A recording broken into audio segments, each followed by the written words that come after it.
warahmatullahi wabarakatuh. Perkenalkan, nama saya Nailul Nabila dari Prodi Manajemen NIM 211M10001. Di sini saya akan menjelaskan mengenai pembangunan yang inklusif.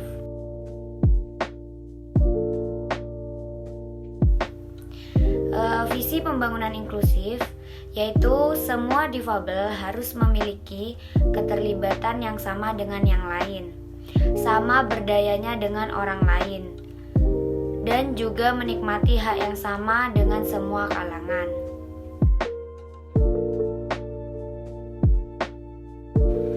Pembangunan yang inklusif. Strategi utama pembangunan inklusif adalah penciptaan lapangan kerja produktif dan menguntungkan, penyediaan jaring pengaman sosial yang efektif dan efisien untuk melindungi mereka yang tidak mampu bekerja atau yang terlalu sedikit mendapatkan manfaat pembangunan, peningkatan pelayanan publik dasar, dan dukungan. Pembangunan dan pertumbuhan ekonomi harus dapat memberikan kontribusi yang signifikan bagi upaya pengentasan kemiskinan dan pemerataan pembangunan yang harus dilaksanakan secara berkelanjutan dan inklusif.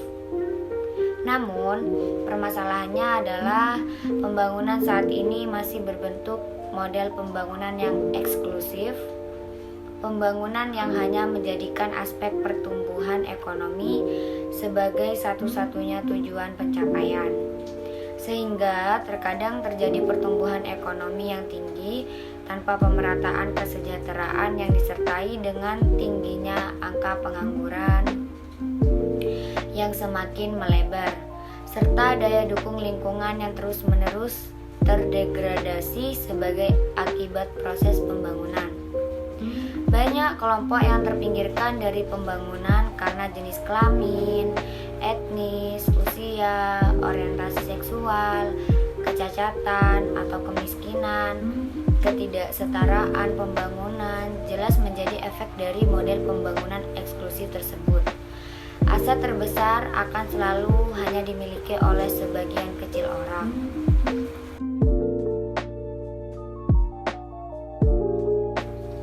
Ada 4 pilar strategis yang menjadi bagian dari strategi pembangunan inklusi disabilitas 2018 sampai 2023 yang berakar pada teori perubahan inklusi difabel yang dikembangkan oleh DFID. Keempat pilar tersebut adalah: yang pertama, inclusive education atau pendidikan inklusif; yang kedua, social protection atau perlindungan sosial; yang ketiga, economic empowerment atau pemberdayaan ekonomi; dan yang terakhir, yang keempat, humanitarian atau kemanusiaan. Keempat pilar ini menjadi senjata untuk mengatasi masalah dasar yang dihadapi difabel secara global. Yang pertama, lack of access atau aksesibilitas yang kurang. Yang kedua, negative attitude and social norms atau stigma negatif terhadap difabel. Yang ketiga, lack of evidence and data atau kurangnya data.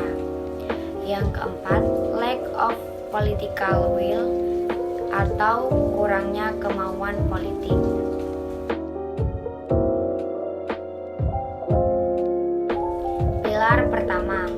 Pilar pertama adalah pendidikan inklusi. Laporan Dunia Difabel dari WHO menemukan bahwa lebih dari 65 juta difabel anak di negara dengan penghasilan rendah dan menengah tidak mendapatkan kesempatan sekolah.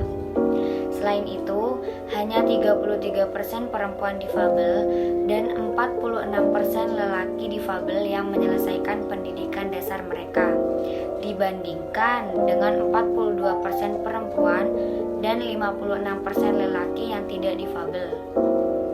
Efek yang didapat dari tidak terbukanya sekolah adalah kesempatan kerja yang terbatas karena tidak adanya keterampilan yang bisa dipakai ketika bekerja. Ketika tidak bekerja, maka difabel terancam akan miskin dan tidak berkembang secara perekonomian. Bagi mereka yang mendapatkan akses pendidikan, masih ada tantangan lain, seperti kurangnya guru pendamping khusus atau guru yang memiliki cara pandang yang tepat terhadap difabel, lingkungan yang tidak aksesibel, dan kurikulum pendidikan yang tidak mengakomodasi potensi difabel akan mempengaruhi hasil pembelajaran yang juga bisa mempengaruhi peluangan pekerjaan atau bermata pencarian.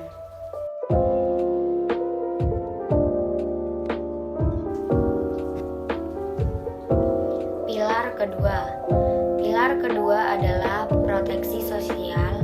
Difabel dan keluarganya harus memenuhi biaya harian yang tinggi, sekaligus hambatan pada pelayanan kesehatan, pendidikan, ketenaga kerjaan, dan berbagai macam kesempatan lainnya.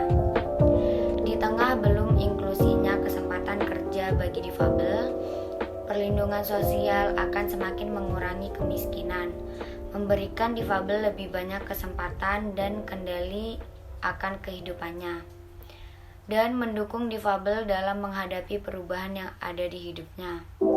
Perlindungan sosial akan bawa difabel pada kesempatan untuk hidup mandiri dan merasakan manfaat dari kesempatan pendidikan dan ekonomi.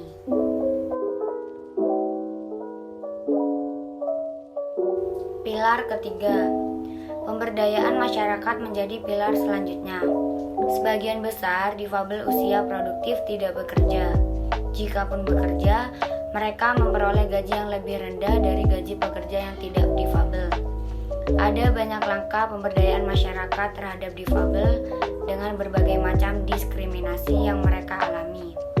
Langkah tersebut seperti karakter ekonomi, hukum dan politik, infrastruktur, dan pelayanan yang cukup, serta akses yang sama terhadap sumber daya, informasi, dan jejaring.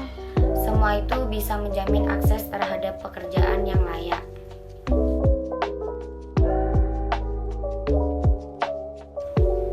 Pilar keempat, aksi kemanusiaan menjadi pilar terakhir. Difabel sering terkena dampak dari konflik dan bencana dengan tidak proporsional. Nyawa mereka rentan terancam jika mereka tidak mampu mengevakuasi diri mereka sendiri, memperoleh posko pengungsian, atau memperoleh informasi yang pasti tentang yang sedang terjadi di daerah mereka. Selain itu, difabel juga rentan kesetaraan partisipasi politik bagi semua kelompok masyarakat. Bagi masyarakat sipil, ada banyak hal yang bisa dilakukan. Pertama, masyarakat harus mengubah cara pandang dan persepsi terhadap kelompok masyarakat yang tereksklusi. Setelah itu, masyarakat bisa mempengaruhi pembuatan kebijakan dengan memberikan saran. Lalu, masyarakat sipil perlu untuk memberikan pelayanan kepada masyarakat tereksklusi ketika negara tidak hadir. Dalam pembangunan yang inklusif dibutuhkan sumber daya manusia yang terlibat langsung dalam proses pembelajaran non-akademik dan yang tidak terlibat langsung dalam pembelajaran. Mereka membentuk satu tim yang saling bekerja sama dalam proses penyelenggaraan pendidikan. Berikut tenaga-tenaga yang dibutuhkan meliputi: yang pertama, sumber daya manusia atau SDM yang terlihat langsung dalam proses pembelajaran, yaitu guru kelas, guru bidang studi, guru pendamping khusus, guru BK, dan konsultan pendidikan khusus. Yang kedua, sumber daya manusia atau SDM yang tidak langsung terlibat dalam proses pembelajaran, namun sebagai pendukung yang merupakan tim ahli yang terdiri dari terapis, ahli gizi, dokter umum, dan spesialis anak, psikiater anak, dokter gigi, pekerja sosial, tenaga administrasi, dan lain-lain. Masing-masing tenaga sebagai sumber daya manusia memiliki tugas masing-masing dalam proses penyelenggaraan pendidikan. Mereka membentuk satu tim dalam memecahkan masalah-masalah yang dihadapi oleh peserta didik.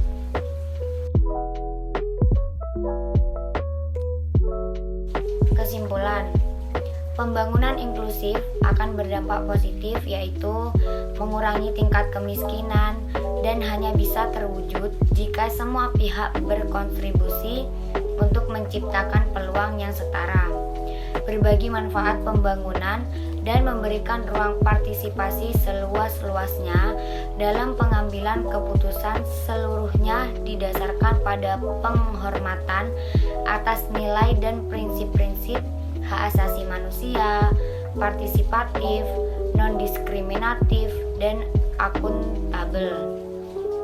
Strategi utama pembangunan inklusif adalah penciptaan lapangan kerja produktif dan menguntungkan, penyediaan jaring pengaman sosial yang efektif dan efisien untuk melindungi mereka yang tidak mampu bekerja atau yang terlalu sedikit mendapatkan manfaat pembangunan, peningkatan pelayanan publik dasar, dan dukungan kebijakan publik yang memadai.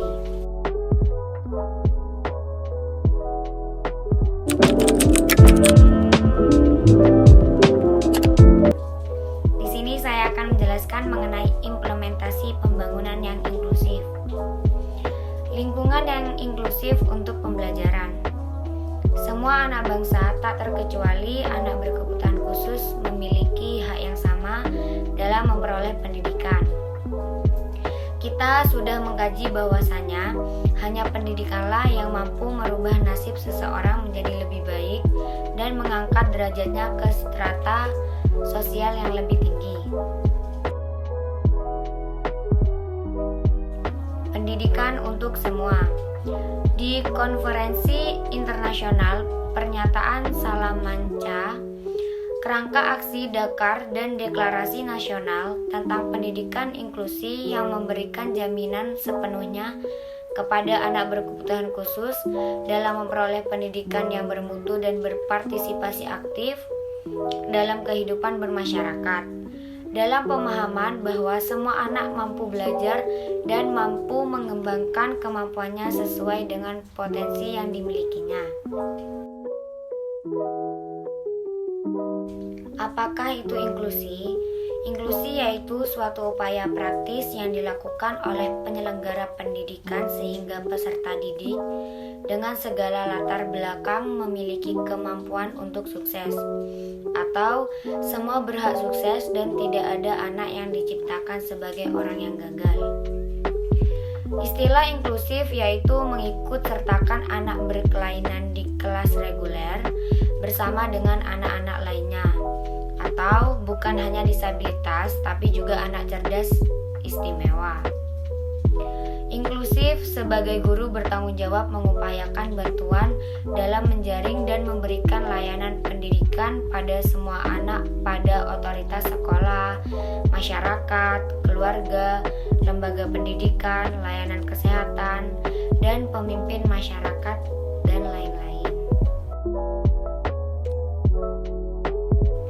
Keberagaman kelas adalah anak yang berbeda di dalam satu sekolah, meliputi anak dengan kondisi tidak pada umumnya atau semua disabilitas, anak yang menggunakan bahasa pengantar yang berbeda atau etnis dan suku yang berbeda, anak yang terancam putus sekolah karena kemiskinan, sakit, kelaparan, ataupun berprestasi di bawah standar, atau guru dilarang kelas menghina murid.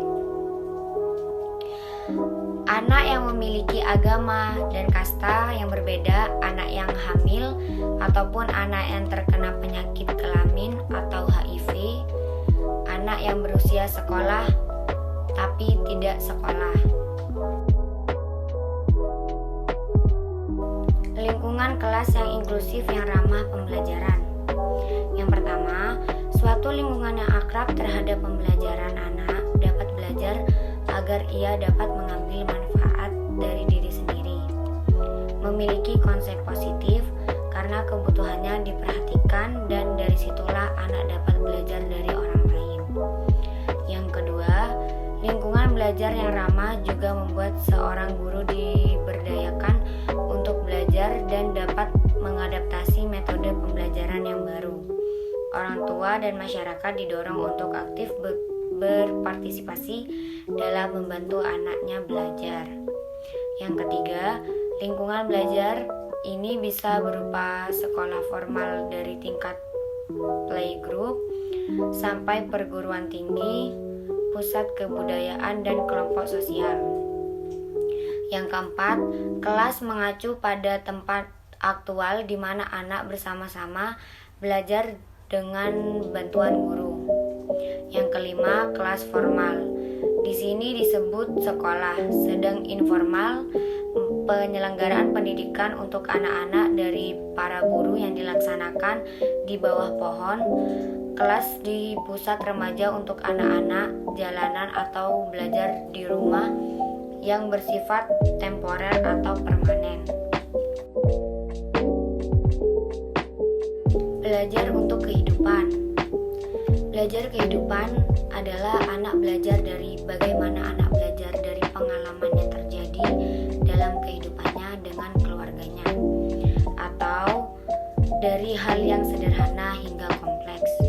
Tujuannya untuk meningkatkan motivasi belajar siswa jika berkaitan dengan kehidupan sehari-hari, atau menanam kangkung, dirawat, dipanen, dijual, dan dimasak bersama keluarga. Manfaatnya, ketika guru mengajar, siswa langsung bisa mengaitkan apa yang mereka pelajari sekarang dengan apa yang telah mereka pelajari dalam kehidupan, baik di kelas, keluarga, maupun masyarakat.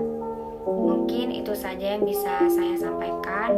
Kurang lebihnya mohon maaf. Semoga bermanfaat. Wassalamualaikum warahmatullahi wabarakatuh.